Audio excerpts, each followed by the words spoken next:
Welcome to Fun and Games Side Quests. Every episode is a different host sharing a video game they love and why they love it. Hi, I'm Taylor Hicklen, community lead and contributor over at Press Space to Jump, a worker-owned games media site.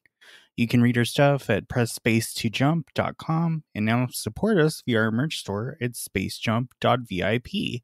Well, with all the space, it feels appropriate that I'm here to talk about 2022's Star Ocean: The Divine Force. The Star Ocean series is basically a Star Trek JRPG. If you're a certain kind of anime nerd, you're already sold on this. Like that's all you need to know. Just shut the recording off. Go get Star Ocean: The Divine Force. We're done here. But for the rest of you, this is the 6th main game in the Star Ocean series. It was released in 2022. And yes, I will be the first to acknowledge that other prior entries in the series did not fare as well in three-dimensional space in their handling of it and, well, their shoestring budget. But that's neither here nor there. But Star Ocean: The Divine Force is I mean this in the most loving possible way, an 8 out of 10 delight that absolutely more people should play, especially now that it's consistently going on sale. And just to let Square Enix know that, yeah, Taylor does need another one of these, please. All right, so why is this Star Ocean entry so good? It's ensemble cast. The ensemble cast is the strongest it has ever been. Yes, old heads, I'm including the second story in this. The cast is just better. I'm sorry. You've got all your anime tropes. Rugged space captain, fantasy princess, hot android lady, designated party younger sister, haughty mage, testy sidekick, Gundam man, dommy mommy, like everything a 90s to mid 2000s JRPG enjoyer would want. It's here, with the exception of maybe like a playable cat girl, but still just a bounty of riches, a wealth of riches. So, now, the plot. The plot basically follows the serious implications of what happens when you give a Victorian child a Dorito. Like, we all know the meme. Oh, this Victorian child would die if they ate a flaming hot Dorito. Well, what if the Victorian child loved the Dorito? What then? What if the Victorian child wanted to explore all the implications of the Dorito? This is basically what happens. So, there are two main protagonists, Raymond and Letitia. I played through as Raymond because throughout the course of the demo, I found myself really liking him in a way I did not do protagonists traditionally. So yeah, I'm Raymond. He is a space captain and a member of a trading family. Him being a main character is notable because usually main characters are either like from the underdeveloped fantasy planet you land on, or they're from the Galactic Federation, which is what you'd expect. Raymond is neither of these. He is the son of a merchant trader family who has his own ship. Like, he's just an ordinary dude.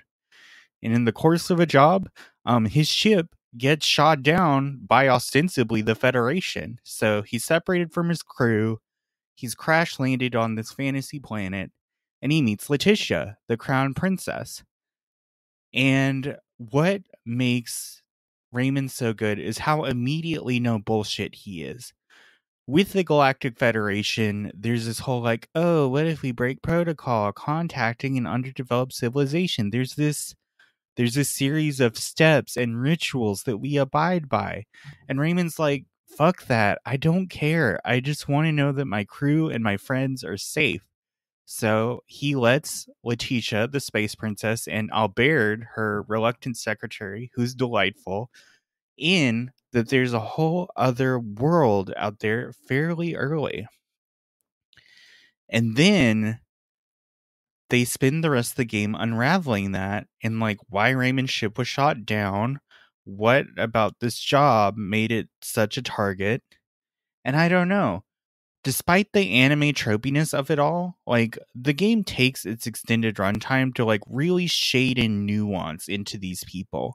And there's like a genuine sincerity to the way they interact. Is it cheesy? Oh yeah. Is it corny? You know it, but listeners of this podcast family will not be surprised to know that I've latched on to this camp icon of an action JRPG. So, we've covered that. What's the action part? Well, that comes in two ways. Battles in Star Ocean the Divine Force are real time. You can pause them to input individual commands, but usually it's you and your party member just kind of wailing on an enemy. Skills are going off, numbers are flashing, lights are flashing. It's very chaotic in a way that would make even a modern Tales game faint, which I think is, in my book, that's good. I love over the top. The second way in that this is truly action is that in the very early game, you get access to what is essentially a robot jetpack. So there's a lot of three-dimensional platforming involved. Is it a little janky? Yes, but that adds to its charm in my eyes. So, like, you've got clearly a globe-trotting JRPG, sci-fi meets high fantasy. You've got an over-the-top, campy cast of characters who, despite everything, genuinely care for each other. And tropes that diverge from the main series in notable ways. Like, Raymond hates the Galactic Federation a little bit, and he's right to do so. But it's like if Star Trek based a whole series on someone who really hated Captain Kirk's guts for justifiable reasons. It's fascinating. But your other dual protagonist, Letitia, does not lose anything in the exchange. She feels just as much of a fully fleshed out person. She became one of my favorite characters throughout my playthrough. She's just so good. But yeah, if you overlook Star Ocean the Divine Force, you really should play it. Like, you owe it to yourself to play it. Does that sound a little dramatic? Oh, sure. I'm sure it does. But for my money, this is, again, I say this in the most loving way, the most 8 out of 10 tri-ace ass JRPG there is. And I love it. It is glorious excess in the vein of 90s to 2000s anime and JRPGs. It is modernized. It is a little janky. It is side quests that made me hoot and holler, legitimately hoot and holler. There is a clip I have stored on my computer of a side quest where you have to comfort a literally sobbing traveling merchant. And it's so funny. It's so funny. Like, they're not afraid to go big, which is, I mean, it's Star Ocean. Of course, they're not afraid to go somewhat big, but like the English voice cast really just leans into everything in a way that makes it fun. So, if you're wanting to scratch that JRPG sicko itch, Star Ocean the Divine Force is it. Go play it, please. Taylor needs another. But yeah, with all that said, I'll leave you to it. Happy gaming. Hey, Nerf herders. You sure you want to go with that? Hey, everyone? There we go. More inviting. Have you ever had a movie that you really wanted to love, but something holds you back? Or one that you did love in spite of a flaw? Well, I'm Case Aiken. And I'm Sam Alisea. And on Another Pass, we sit down with cool guests to look at movies that we find fascinating. But flawed. And we try to imagine what could have been done when they were made to give them that little push. We're not experts. We just believe in criticism. Constructive criticism. Sure. So come take another pass at some movies with us. And every now and then, we can celebrate movies that did it on their own, too. You can find us at certainpov.com or wherever you get your podcasts. Pass it on.